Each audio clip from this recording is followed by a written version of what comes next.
तो smart study with EP में सभी बच्चों का स्वागत है। आज जिस चैप्टर को हम पढ़ने जा रहे हैं, आज हो सके तो आप लोगों से कुछ सवाल ही पूछूंगा और इस क्लास को देखने के लिए विजिट कीजिए smart study with EP YouTube पर। जो ही बच्चे नए हैं एक बार लाइक सब्सक्राइब कर दें। चलिए स्टार्ट करें दोस्तों। ये चैप्टर हमारा हो चुका है। चैप्टर का नाम क्या है? अंतर्राष्ट्रीय संगठन। बोलो, ये चैप्टर हमने पढ़ लिया था ना? बिल्कुल बिल्कुल। चलिए, ये चैप्टर हमारा हो चुका है। हम नोट्स करने जा रहे हैं। अब इस नोट्स को हम पढ़ेंगे, इसमें शॉर्ट फॉर्म जो भी चीज़ें हैं उसको देखेंगे। Okay, nothing, stay here. Okay, मैं जो बच्चे इधर बैठे हुए हैं आपसे अनुरोध करूंगा कि इधर और इधर बैठ जाए, जिससे साफ साफ आपको नज़र आए। क्योंकि ओहो, क्या बात है। चलिए, अब क्लियर है? सही बच्चों को क्लियर है? स्टार्ट करें। अंतर्राष्ट्रीय संगठन, इसमें सबसे मेन दो नंबर के जो आपके आएंगे या एक नंबर के, वो होता है फुल फॉर्म। फुल फॉर्म अगर आप लोगों ने याद कर लिया, कंफर्म आपके आने ही आने। चलिए, नोट्स तो किसी और के हैं भाई के। अंतर्राष्ट्रीय संगठन अपने उद्देश्यों में व्यापक होते हैं। व्यापक का मतलब होता है सही होते हैं। जो अंतर्राष्ट्रीय स्तर पर, स्तर का मतलब होता है दोस्तों लेवल। इंग्लिश में क्या कहते हैं इसको? लेवल कहते हैं। कंफर्म। अंतर्राष्ट्रीय स्तर पर विवादों का मतलब क्या होता है दोस्तों? झगड़ा। अच्छा, एक बात बताइए दोस्तों, सबसे ज्यादा झगड़ा कहाँ है अंतर्राष्ट्रीय लेवल? पूरा ये तो जाहिर बात है, वीडियो पे लेंगे थोड़ा इधर देख लो, खुद ही देख लो, बाकी मेरी आपकी हवा चल रहा है वो तो हवा यही ला सकता है। देख लो, चल रहा है इतना। तो आप देख सकते हैं दोस्तों, झगड़ा अंतर्राष्ट्रीय लेवल पे सबसे बताइए कि किन किन देशों में सबसे ज्यादा झगड़ा है? पाकिस्तान और भारत। बिल्कुल सही जवाब है दोस्तों। और एक और जो अंतर्राष्ट्रीय लेवल पे अभी हो रहा था, आपने देखा था गाजा के लिए। क्या क्या क्या? इराक। ये देखिए इस बच्चे को, इराक, इजराइल और ईरान के बीच में नहीं, उससे पहले गाजा में हुआ था। और दोस्तों इसे क्या कहते हैं? विवादों के समाधान। सबसे पहले हम वो सब चीज़ें नहीं जानेंगे। इंटरनेशनल यानी कि अंतर्राष्ट्रीय संगठन किस लिए बनता है? विवादों के समाधान तथा शांति व सुरक्षा स्थापित करने व विभिन्न देशों के मध्य सौहार्दपूर्ण, इसका मतलब होता है भाईचारा, सौहार्दपूर्ण वातावरण का निर्माण करने के लिए महत्वपूर्ण भूमिका निभाता है। ये चीज़ याद रखिएगा हमेशा। जो अंतर्राष्ट्रीय संगठन बनते हैं वो किस लिए बनते हैं? भाईचारे के लिए, शांति स्थापित करने के लिए और अनेक चीज़ों की सुलह करने के लिए। ये चीज़ बिल्कुल कंप्लीट है, कोई दिक्कत नहीं। अंतर्राष्ट्रीय संगठन किस लिए बनते हैं? चलिए आगे बढ़ते हैं। अंतर्राष्ट्रीय संगठनों की आवश्यकता क्यों पड़ती है? अब आपको पता ही होगा प्रथम विश्व युद्ध कब हुआ था दोस्तों? तो प्रथम विश्व युद्ध हुआ था 1914 से 1918। तो भाई सिंपल सी बात है, इसमें बहुत सारी जीवन हानि हुई थी, लोग मरे थे, तो इसको रोकने के लिए संगठन बनाए गए थे। चलिए आगे। अंतर्राष्ट्रीय संगठन की आवश्यकता क्यों है? पहला हेडिंग हमारा, कुछ समस्याएं ऐसी होती है जिससे निपटना किसी एक देश के लिए आसान नहीं होता है। ऐसे में अंतर्राष्ट्रीय संगठन मदद करता है। क्या करने के लिए मदद करता है वो? तो समस्याओं को सुलझाने के लिए, झगड़ों को खत्म करने के लिए अंतर्राष्ट्रीय संगठन बनाए जाते हैं। जब एक देश दूसरे देश से लड़ता है तो उन समस्याओं को, उन झगड़ों को मिटाने के लिए अंतर्राष्ट्रीय संगठन चाहिए। चलिए दूसरी बात, अंतर्राष्ट्रीय विवादों को शांतिपूर्ण ढंग से समाधान निकालना। बिल्कुल बात सही है, लेकिन आज तक तो भारत का और पाकिस्तान का निकाल ही नहीं पाया है। दूसरा, युद्धों की रोकथाम में सहायक है। ये सवाल बन करके आएगा 5 नंबर का और आपको करना पड़ेगा दोस्तों, इस चीज़ को याद रखिएगा आप लोग। तो युद्धों की रोकथाम में सहायक होता है कौन? अंतर्राष्ट्रीय संगठन। विश्व के आर्थिक विकास में सहायक होता है, यानी कोई देश गरीब होता है उसको लोन दे करके और उस देश को डेवलप करने की कोशिश करता है। ओके, चलिए आगे। प्राकृतिक आपदा और महामारी से निपटने के लिए आपने देखा ही था, कोरोना में सभी देश मिलकर के इसको भगाने की कोशिश कर रहे थे। कंफर्म। आगे, अंतर्राष्ट्रीय सहयोग को बढ़ावा देने के लिए और वैश्विक ताप वृद्धि से निपटने के लिए। ये क्या है दोस्तों? तो आपका सवाल बन करके आएगा कि अंतर्राष्ट्रीय संगठनों की आवश्यकता क्यों है। 3 नंबर का सवाल बनेगा, अंतर्राष्ट्रीय संगठनों की आवश्यकता क्यों है। चलिए, बहुत ऐसे लिख लोगे, बिल्कुल क्लियर। चलो, मुख्य अंतर्राष्ट्रीय संगठन लीग ऑफ नेशंस, आप यहां पे लगा सकते हैं।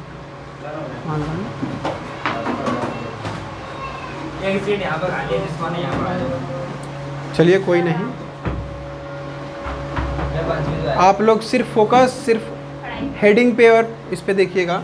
मुख्य अंतर्राष्ट्रीय संगठन लीग ऑफ नेशंस, संयुक्त राष्ट्र संघ, विश्व बैंक, विश्व व्यापार संगठन, अंतर्राष्ट्रीय मुद्रा कोष, amnesty international, human rights watch, अंतर्राष्ट्रीय रेड क्रॉस सोसाइटी। आपको मैंने जब किताब पढ़ाया था तो इसका फुल फॉर्म, शॉर्ट फॉर्म सब कुछ आपके पास है।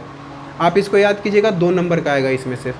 अगर शॉर्ट में पूछेगा तो शॉर्ट में लिख दीजिए, फुल फॉर्म पूछेगा तो फुल फॉर्म पूछ सकते हैं। संयुक्त राष्ट्र संघ यानी यूएनओ। अब बात आती है, सबसे पहले हम बात करते हैं संयुक्त राष्ट्र संघ की। ओके दोस्तों, संयुक्त राष्ट्र संघ को हम इंग्लिश में यूएनओ बोल सकते हैं। 1 नंबर का सवाल यह है कि इसकी स्थापना कब हुई थी? 24 अक्टूबर 1900, बिल्कुल सही। सदस्य देश, इसमें कितने सदस्य देश थे? 1993। इसका मुख्यालय कहाँ है? न्यूयॉर्क में।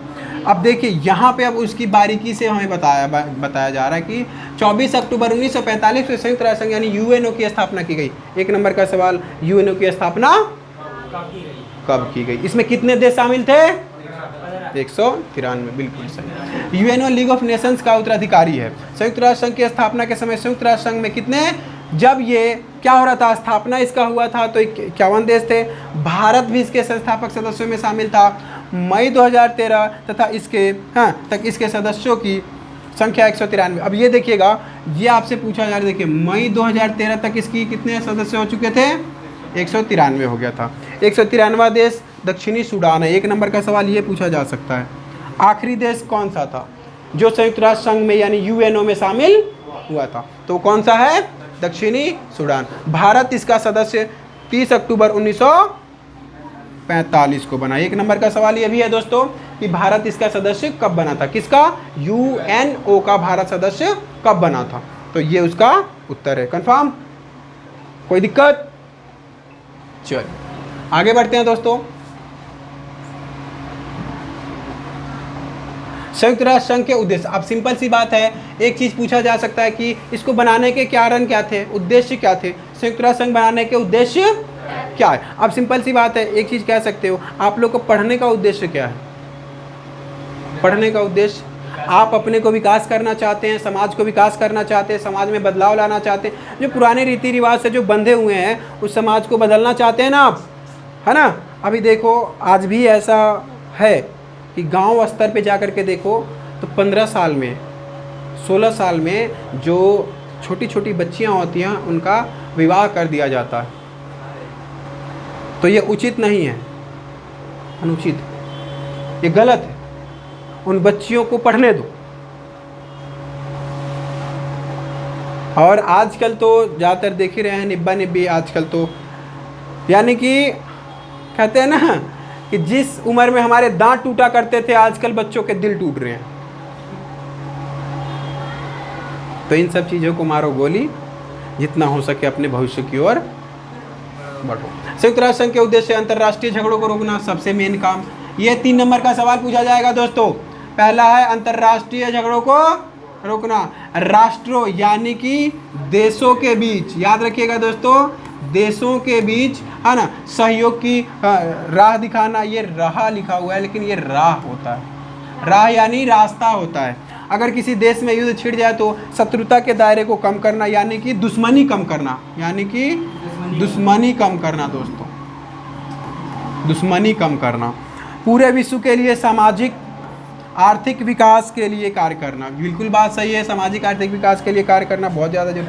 आपदा, महामारी आदि अन्य किसी समस्या का मदद करना, हर एक देश मिल करके, दोनों सब कुछ मिल करके क्या करते हैं, आपदा और महामारी को ख़त्म करते हैं। सबसे मेन उद्देश्य याद रखिएगा यहाँ पे अगर आपका पूछेगा कि संयुक्त राष्ट्र संघ के उद्देश्य, ये लिख दोगे यहाँ पे निम्नलिखित डाल करके, आपका 4 नंबर का आएगा, तो 4 नंबर पक्का है। निम्नलिखित डालना पड़ेगा। निम्नलिखित उद्देश्य है। कुछ बच्चे आज भी देखिए तो बच्चों की तरह नाखून चबाते हैं। क्यों भाई, नाखून क्यों चबाते हो? मज़ा आता है। संयुक्त राष्ट्र संघ के अंगों के नाम। अब देखिए दोस्तों, ये 2 नंबर के सवाल पूछे जाएंगे। अंगों के नाम। अच्छा एक बात बताइए, भारत में सरकार के कितने अंग हैं? 3 नाम बताइए। कार्यपालिका, न्यायपालिका, विधायिका। सबसे पहले कौन आता है? विधायिका। उसके बाद बिल्कुल सही। वैसे ही इसके अंगों के नाम है। पहला है सुरक्षा परिषद, दूसरा है अंतर्राष्ट्रीय न्यायालय, तीसरा सचिवालय, चौथा आम सभा, पांचवा न्यायिका परिषद और छठा आर्थिक और सामाजिक परिषद। ये इसके अंगों के नाम है। इसको भूलना मत दोस्तों, बहुत ही इजी है। इसको याद कर लोगे, आपका 3 नंबर का पक्का हो सकता है। आगे देखिए, सुरक्षा परिषद की बात करते हैं तो सुरक्षा परिषद क्या करता है देखिएगा। संयुक्त राष्ट्र संघ का सबसे शक्तिशाली अंग कौन सा है? अगर आपसे पूछा जाएगा संयुक्त राष्ट्र संघ में सबसे ज़्यादा शक्तिशाली कौन सा परिषद है, तो आपको बताना पड़ेगा सुरक्षा परिषद सबसे ज़्यादा शक्तिशाली है ना। इसमें कुल कितने सदस्य होते हैं? 15। इसमें 5 अस्थायी सदस्य कौन कौन से हैं याद है? अमेरिका, रूस, ब्रिटेन, फ्रांस और चीन। और 10 है अस्थायी सदस्य जो कितने वर्षों के लिए बनते हैं? 2 वर्षों के लिए। ये तो बिल्कुल क्लियर, सबको याद होगा, डिट्टो कंफर्म। चलिए, और कितने वर्षों के लिए? 2 वर्षों के लिए चुने जाते हैं। ये तो डिट्टो सभी बच्चों को पता होगा। आगे, अस्थायी सदस्यों को वीटो यानी निषेधाधिकार की शक्ति प्राप्त है। बिल्कुल बात सही है। जो 5 देश हैं हमारे, उनको कौन सा पावर मौजूद है? वीटो पावर मौजूद है उसके पास। वो किसी भी कानून को मना कर सकता है, किसी भी चीज़ को मना कर सकता है। शीत युद्ध के बाद अब मैं पूछना चाहूँगा, शीत युद्ध, बेटी आप बताइए, शीत युद्ध कब से कब तक हुआ था? 1900। बेटा आप बताइए, शीत युद्ध कब से कब तक हुआ था? अगर नहीं पता तो आप ट्रांसफ़र कर सकते हैं। बेटा जी आप बताइए, शीत युद्ध कब से कब तक हुआ था? मैं कितनी बार बता चुका हूँ सही बच्चों को। 1945 से 1990 बिल्कुल सही जवाब। 1945 से 1990 बोल सकते हो। और 91 में जब सोवियत संघ का विघटन हो गया था तो वो खत्म हो गया। शीत युद्ध के बाद से ही संयुक्त राष्ट्र संघ में इसके ढांचे एवं कार्य करने की प्रक्रिया दोनों में सुधार की मांग जोर पकड़ने लगी। यानी कि शीत युद्ध जब खत्म हो गया तो यूएनओ में सुधार करने की मांग। मैंने भारत के बारे में पढ़ा था कि भारत क्या क्या आपको कह रहा था, क्या क्या सुधार होना चाहिए, हमें भी साथ में ले लो, याद होगा आप लोगों को। बिल्कुल। सुरक्षा परिषद में अस्थायी व अस्थायी सदस्यों की संख्या बढ़ाने पर बल दिया गया। इसके अतिरिक्त गरीबी, भूखमरी, बीमारी, आतंकवाद, पर्यावरण मसले एवं मानवाधिकार आदि मुद्दों पर भी संयुक्त राष्ट्र संघ की भूमिका की ओर अधिक सक्रिय बनाने पर बल दिया गया। अब महासचिव की बात आती है। मैंने आप लोगों को पिछली वीडियो में और पिछली बार मैंने आपको बताया था महासचिव के बारे में। सभी महासचिव के बारे में आपने पढ़ा, किस देश से हैं, कब से कब तक उस पद पर बने रहे, उसको याद करने की जिम्मेदारी किसकी है? हमारी। बिल्कुल सही। तो महासचिव संयुक्त राष्ट्र संघ का प्रतिनिधि होता है। वर्तमान महासचिव का नाम क्या है? एंटोनियो गुटेरस, जो कहाँ के हैं? पुर्तगाल में। इसमें 2 नंबर का सवाल आ सकता है, यानी एक नंबर का पूछेगा कि अभी वर्तमान में महासचिव का नाम क्या है, तो एंटोनियो गुटेरस। वो किस देश से हैं? तो पुर्तगाल से हैं। बिल्कुल सही। अब वीटो पावर की बात करते हैं कि वीटो पावर यानी निषेधाधिकार क्या है। आज सही बच्चे पिटेंगे, कोई बच्चा बचा नहीं रहेगा, ये बात याद रखिएगा। सब बड़े हो चुके हो, अब पढ़ने लायक हो चुके हो, ठीक से अपना भविष्य सुधारने लायक हो चुके हो कि अपने भविष्य को कैसे सुधारना है, अपने भविष्य को कैसे लेके जाना है, ये आपके अंदर गहनता से ये शक्ति आ चुकी है। इसका अर्थ ये है कि अब 12th करने के बाद आप अपने भविष्य के बारे में अच्छी तरीके से सोच सकते हैं। तो अभी से ही एक नंबर के कम से कम नहीं भी तो 10,000 ऐसे सवाल होंगे जो आप अपने अंदर ग्रसित कर सकते हैं। कंफर्म दोस्तों? कम से कम 10,000 ऐसे सवाल को आप लोग अगर आप ग्रसित कर लेते हैं तो हो सकता है कि आप आगे भविष्य में किसी न किसी पद पर बैठ जाएंगे। बिल्कुल सही। वीटो पावर, वीटो संयुक्त राष्ट्र संघ के सुरक्षा परिषद के अस्थायी सदस्य देशों को प्राप्त हुआ अधिकार है जिसके आधार पर कोई भी देश इसके फैसले खिलाफ जाकर के फैसले को रोक सकता है, यानी वो सीधा मना कर सकता है। आगे, सुरक्षा परिषद में 5 अस्थायी सदस्य और 10 अस्थायी सदस्य हैं, कुल 15 सदस्य जिसमें प्रत्येक की वोट एक ही मूल्य की है। बिल्कुल बात सही है, एक ही वोट है उसके पास, किसको क्या करना है नहीं। 2006 तक वीटो का पावर उपयोग कौन कितनी बार किया है, ये 1 नंबर का सवाल पूछा जाएगा, क्योंकि अस्थायी सदस्य इसका पावर का इस्तेमाल कर सकता है। नहीं, वीटो का पावर आप किसी भी चीज़ को रोकने के लिए आप कर सकते हैं। भाई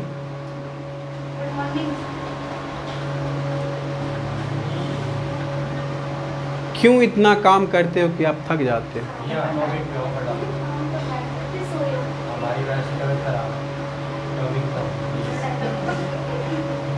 सच में पता आपने डोगानी नींद लग गई थी पीछे।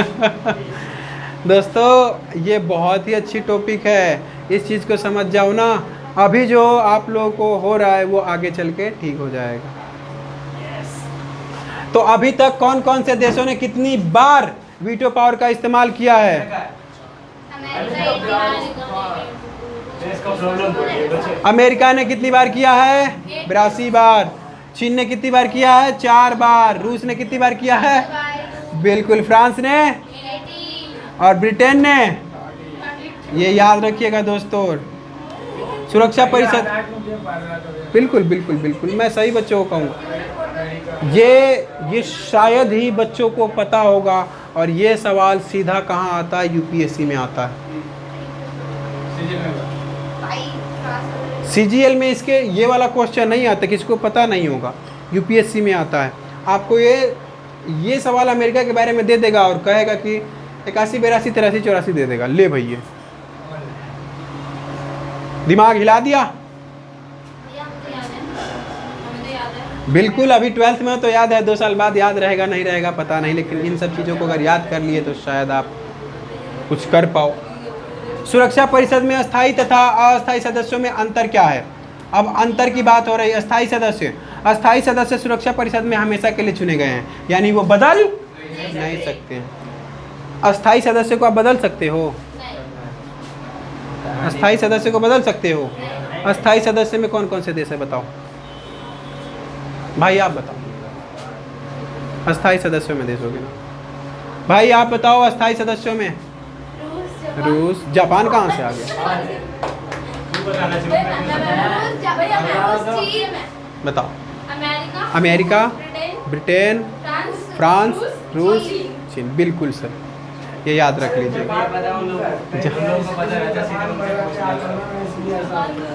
और ये बदल नहीं सकते हैं। 5 अस्थायी है और 10 अस्थायी है। इनके पास वीटो शक्ति प्राप्त है, इनकी संख्या 5 है। अगर आपसे पूछा जाएगा सुरक्षा परिषद के अस्थायी तथा अस्थायी सदस्यों में अंतर बताए, 5 नंबर का आएगा। बिल्कुल सही। ये सुरक्षा परिषद के सही फैसलों में महत्वपूर्ण भूमिका निभाते हैं, किसी को बदल भी सकते हैं और किसी को सुरक्षा परिषद के किसी भी फैसले को रोक सकते हैं। अस्थायी सदस्य, ये सुरक्षा परिषद के केवल 2 साल के लिए चुने जाते हैं। इसके पास वीटो शक्ति प्राप्त नहीं है। इसके पास वीटो शक्ति, इसकी संख्या कितनी है? इनकी भूमिका अस्थायी सदस्यों की तुलना में उतनी महत्वपूर्ण नहीं है, क्योंकि कुछ है ये सुरक्षा परिषद के किसी फैसले को नहीं रोक सकते हैं। अब देखिए, ये मेन पॉइंट है। वो बस जो 5 देश है ना, वो चुनते हैं कि हाँ भाई तू हमारे पीछे है या नहीं है, बस, और कुछ नहीं। इनका कुछ काम जो स्थायी में है वो अस्थायी में नहीं है, बस। चलो, अब ये सबसे महत्वपूर्ण है दोस्तों, भारत का संयुक्त राष्ट्र संघ में योगदान क्या था? तो पैसा भी देता है। भारत संयुक्त राष्ट्र संघ के कार्यक्रमों में अपना योगदान लगातार देता रहा है, चाहे वह शांति सुरक्षा का विषय हो, निशस्त्रीकरण हो। निशस्त्रीकरण का मतलब बिना हथियारों के, दक्षिण कोरिया संकट हो, स्वेज नहर का मामला हो, या इराक या का कुवैत पर आक्रमण हो, ये हमेशा साथ देता रहा है। किसका? संयुक्त राष्ट्र संघ का। इसके अतिरिक्त मानवाधिकारों की रक्षा, उपनिवेशवाद व रंग भेद का विरोध तथा शैक्षणिक, आर्थिक तथा सांस्कृतिक गतिविधियों में भी भारत की भूमिका बनी रहती है। इन सब चीज़ों को वो मना करता है कि रंग भेद ना हो किसी भी देश में, वो कौन कहता है? भारत। मानवाधिकार की रक्षा हो, शैक्षणिक, आर्थिक तथा सांस्कृतिक गतिविधि हो। ये 4 नंबर का सवाल आपसे पूछा जाएगा, योगदान क्या है। एक बार रिवाइज कर लेना दोस्तों कि भारत का संयुक्त राष्ट्र संघ में योगदान क्या है।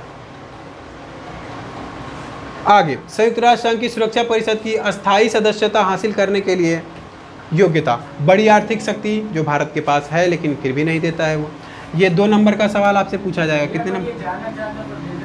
भाई वो जब बन चुके हैं वो क्यों देगा अपना पावर, उसके पास है जो आना चाहते हैं, इसलिए वो नहीं देता है कि हम 5 ही सब कुछ करने वाले हैं और कोई हमारे बीच में ना आए। अब ये एक लड़के का मैं थोड़ा सा वो देता हूँ, हमारे पास 12th में 11th में आया हुआ था, बहुत चर्चित है वो लड़का अपने स्कूल में, और उस बच्चे को मैंने इतना समझाया कि बेटा, आज वो इतना दिल से जुड़ा हुआ है कि क्या नहीं सकते हैं। और उसको मैंने समझाया, वो समझा नहीं, किसी मैटर में समझाया था। वो कहते हैं ना कि बादाम खाने से अकल नहीं आती, ठोकर लगने से अकल बड़ी जल्दी आती। तो बच्चा आज भी याद रखता है कि हाँ उसको ठोकर लगना चाहिए। यानी आप लोगों को क्या चाहिए? पत्थर मैं मारूं आप लोगों को, तब आके अकल आएगी आप लोगों को। दोस्तों, ठोकर लगने से अच्छा है अपने भविष्य को सुधार लो, सबसे बेटर रहेगा भविष्य को सुधार लो। अगर कहीं आपको प्रवचन भी सुना रहा है, सुन लो, समय है उसमें अच्छाइयाँ ढूंढो, प्रवचन में भी अच्छाइयाँ ढूंढो। और उस बच्चे ने मेरी सुनी नहीं, पता नहीं मैंने कितने बच्चों को ये भी बताया है कि बेटा ये चीज़ सही है, ये चीज़ गलत है, और दोनों तुलना करके भी बताया है।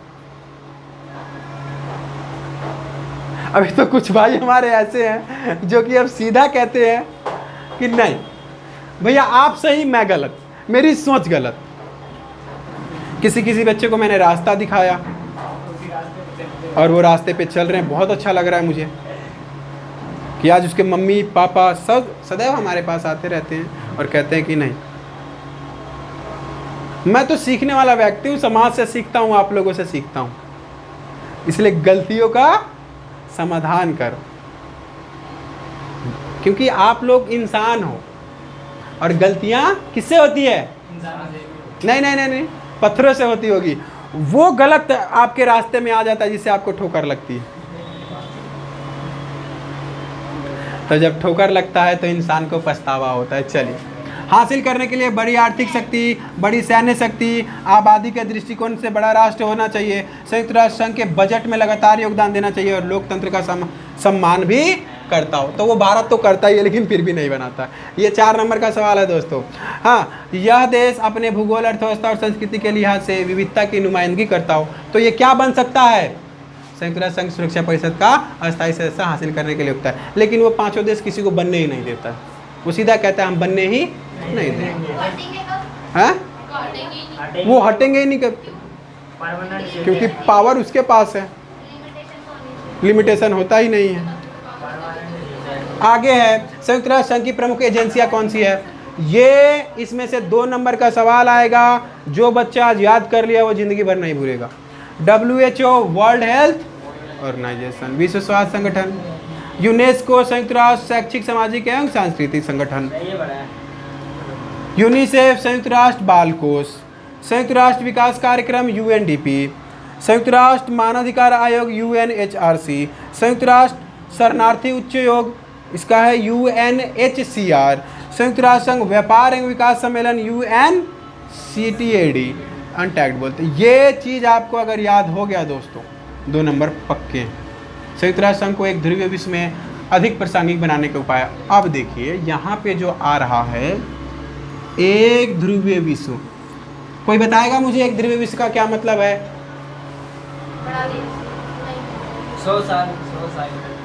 100 साल।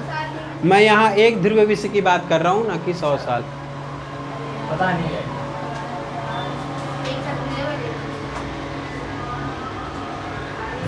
एक ध्रुवीय विश्व के बारे में बताइए, क्या हुआ? 1991 में जब सोवियत संघ का विघटन हुआ तो किसका वर्चस्व चल रहा है? तो एक ध्रुव किसके पास है? तुम लोग जींस पहनते हो? अमेरिका की। KFC, इन सब चीज़ों को ध्यान रखिए। चलिए इधर। हाँ नहीं बता सकते हो, आप पूछ सकते हो मेरे से सवाल। कोई सवाल है? ऐसे लग रहा है जैसे आप नहा के आए हुए हो। वाह, आज ऐसे लग रहा है कि ये नहा के आए हुए हैं बच्चे हमारे। चल अब देखिए, संयुक्त राष्ट्र संघ को एक ध्रुवीय क्यों बनाया गया? शांति स्थापना आयोग का गठन किया गया, मानवाधिकार परिषद की स्थापना किया, सहस्त्राब्दी 1000 साल विकास लक्ष्यों को प्राप्त करने का सहमति मिला, एक लोकतंत्र कोष की गठन हुआ। आगे आतंकवाद के सभी रूपों को भत्सना की गई, यानी कि बेकार बोला गया। भत्सना का मतलब होता है बेकार बोलना, कि आतंकवाद किसी भी मामले में, हर एक मामले में गलत ही है। कौन? आतंकवाद। न्याय संहिता परिषद की समाप्ति। आज एक ध्रुवीय विश्व व्यवस्था में जब अमेरिका का वर्चस्व पूरे विश्व पर हो चुका है, तो ऐसे में संयुक्त राष्ट्र संघ भी अमेरिकी ताकत पर पूर्ण रूप से अंकुश नहीं लगा सकता है। अमेरिका पर ठीक से अंकुश नहीं लगा सकता है। कौन? यूएनओ भी नहीं लगा सकता है, क्योंकि सबसे ज़्यादा पैसा कौन देता है? अमेरिका। और सबसे ज़्यादा अमेरिका के लोग ही यूएनओ में हैं। कंफर्म? आगे इसमें देखिएगा, क्योंकि अमेरिका का इसके बजट में योगदान अधिक है सबसे ज़्यादा। इसके अतिरिक्त इसका मुख्यालय भी कहाँ है? अमेरिका में। एक नंबर का सवाल, यूएनओ का मुख्यालय कहाँ है? अमेरिका में है। क्षेत्र पर स्थित है, परंतु इसके बावजूद संयुक्त राष्ट्र संघ वो मंच है जहाँ अमेरिका से शेष विश्व के देश वार्ता करके, यानी बातचीत करके उस पर नियंत्रण रखने का प्रयास कर सकते हैं। सिर्फ कर सकते हैं कि अमेरिका पर नियंत्रण रखा जाए, लेकिन होता नहीं। तो वैसे न्यूयॉर्क में क्या था? न्यूयॉर्क आपने बताया वो 10वीं में जो आपने पढ़ा था उसकी बात नहीं हो रही है। यहाँ अंतर्राष्ट्रीय संगठन की वार्तालाप हो रही है। अंतर्राष्ट्रीय संस्थाएं वो गैर सरकारी संगठन। इसमें देखिएगा दोस्तों, यहाँ पे दो चीजें हैं, अंतर्राष्ट्रीय संस्था व गैर सरकारी संगठन। संयुक्त राष्ट्र संघ के अतिरिक्त कई अंतर्राष्ट्रीय संस्थाएं एवं गैर सरकारी संगठन जो निरंतर अपने उद्देश्यों को पूर्ण करने में लगे हुए हैं, जैसे अंतर्राष्ट्रीय मुद्रा कोष IMF। स्थापना 1 नंबर का सवाल, 1944 में रूपरेखा बनाई गई और 1945 में हस्ताक्षर किए गए। मुख्यालय कहाँ है? वाशिंगटन DC में। सदस्य कितने हैं? 189। उद्देश्य, उसको बनाने का उद्देश्य क्या था? उसका उद्देश्य था वैश्विक स्तर पर वित्त व्यवस्था की देखरेख एवं वित्तीय तथा तकनीकी सहायता मुहैया कराना। दूसरा है विश्व बैंक, वर्ल्ड बैंक कहते हैं। स्थापना 1945। सदस्य देश कितने हैं? 189। मुख्यालय कहाँ है? Washington DC। यानी सब कुछ तो अमेरिका में। इसका उद्देश्य विश्व बैंक को क्यों बनाया गया? मानवीय विकास, शिक्षा, स्वास्थ्य, कृषि और ग्रामीण विकास, पर्यावरण सुरक्षा, आधारभूत ढांचा तथा सुशासन के लिए काम करना। यानी ये सबको क्या देता है? लोन देता है और ज़्यादा टैक्स लेता है विकास के नाम पे। वर्ल्ड बैंक की बात हो रही है बेटा, वर्ल्ड बैंक ये सभी देशों को लोन देता है। याद रखिएगा दोस्तों, 1 नंबर का पूछा जाएगा, ये याद रखिएगा, 1 नंबर का पूछा जाएगा। विश्व व्यापार संगठन नहीं बेटा, इसमें ना हर देश मिल करके पैसा जमा करता है और वो किसी एक देश को देता है तो इतना वापस भी लेता है विश्व बैंक। नहीं, ये विश्व बैंक अलग से है, ये सभी देशों को विकसित करने के लिए, विकास करने के लिए ये लोन देता है। हाँ, और किसी देश को अगर जरूरत पड़ती है। चलिए, विश्व व्यापार संगठन WTO, इससे है ना स्थापना 1995 में। इससे पहले GATT general agreement on tariff and trade हुआ करता था, है ना इसका नाम। लेकिन मुख्यालय कहाँ है? जिनोवा में है। सदस्य कितने हैं? उद्देश्य क्या था? यह अंतर्राष्ट्रीय संगठन वैश्विक व्यापार के नियमों को तय करेगा। कि दूसरे देशों में जब हम व्यापार करते हैं तो नियम बनाने वाला कौन है? WTO। कि दूसरे देश से हम जब व्यापार करते हैं तो भाई जो नियम है, अब मान लो क्या तुम यहाँ से अमेरिका ड्रग्स भेज सकते हो? हाँ, नहीं भेज सकते। जो ऐसी चीज़ें हैं जो सरकारी आदेशों के अनुसार उसको बैन किया गया हुआ है, तो उसका कानून बनाया कौन है? दूसरे देशों से जब आप आते हो आपकी चेकिंग होती है। चेकिंग में जब कोई सामान ऐसा मिलता है जो कानूनन अपराध है तो वो कानून बनाया कौन है? यही बनाया है दोस्तों, यही बनाया है, जिसका नाम है विश्व व्यापार संगठन WTO। अंतर्राष्ट्रीय आणविक ऊर्जा एजेंसी यानी IAEA, यह संगठन परमाणुक वक्र ऊर्जा के शांतिपूर्ण उपयोग को बढ़ावा देने और सैन्य उद्देश्यों में इसके इस्तेमाल को रोकने की कोशिश करता है। यानी कि परमाणु बम के नाम सुना आप लोगों ने? परमाणु बम का बिल्कुल सही। तो परमाणु जो बम है उसको बनवाने से भी रोकता है और उसका इस्तेमाल करने से भी रोकता है। वो कौन सा संगठन है? ये संगठन अंतर्राष्ट्रीय आणविक ऊर्जा। हाँ, एमनेस्टी इंटरनेशनल, इसकी स्थापना 1961 में हुई थी। मुख्यालय कहाँ है? लंदन में। उद्देश्य क्या था? यह एक स्वयंसेवी संगठन है। यह पूरे विश्व में मानव अधिकारों की रक्षा के लिए अभियान चलाता है। किसी भी देश में आप देखोगे तो मानव अधिकारों की रक्षा नहीं हो पाती है, मानव अधिकार का उल्लंघन होता है, वो संगठन जा करके वहां पे क्या करता है? उसका हक दिलवाता है। अब देखिए अगला क्या, ह्यूमन राइट्स वॉच स्थापना 1978, मुख्यालय कहाँ है? न्यूयॉर्क में। क्यों बनाया गया था? यह स्वयंसेवी संगठन भी मानवाधिकारों की वकालत करता है और उनसे संबंधित अनुसंधान करने वाला एक अंतर्राष्ट्रीय स्वयंसेवी संगठन भी है। ये भी वही कार्य करता है जो ह्यूमन राइट्स करता है। अंतर्राष्ट्रीय रेड क्रॉस सोसाइटी, ये देखिएगा। अब एक बात बताइए, किसी जगह पर जब रेड क्रॉस लगा देता है ये सोसाइटी, वहाँ पे सब चीज़ों को जाने से मना कर देता है, कहता है यहाँ पे कोई नहीं जाएगा। एक बिल्डिंग पर जब लगा दिया जाता है ना, समझ लो वो गिरने वाला है। एक जानवर पर जब रेड क्रॉस लगा दिया जाता है, समझ लो वो खतरनाक है। आपने देखा होगा। यह सोसाइटी युद्ध और आंतरिक हिंसा के सभी पीड़ितों की सहायता तथा सशस्त्र हिंसा पर रोक लगाने वाले नियमों को लागू करने का प्रयास करता है कि भाई यहाँ लड़ाई झगड़ा नहीं होना चाहिए। ग्रीन पीस क्या है? बस आखिरी ये हमारा हेडिंग है, ग्रीन पीस। 1971 के स्थापित ग्रीन पीस फाउंडेशन, ये आएगा कंफर्म, ये आएगा ही आएगा। समुदाय को पर्यावरण के प्रति संवेदनशील बनाने तथा पर्यावरण संरक्षण हेतु कानून बनाने के लिए दबाव डालने का कार्य करती है। ग्रीन पीस याद रखिएगा दोस्तों, ग्रीन पीस क्या है? तो ये क्या करता है? पर्यावरण संरक्षण करता है, पर्यावरण के प्रति संवेदनशील बनाता है और उन पर दबाव डालता है कि वो ठीक से अपना कार्य करे।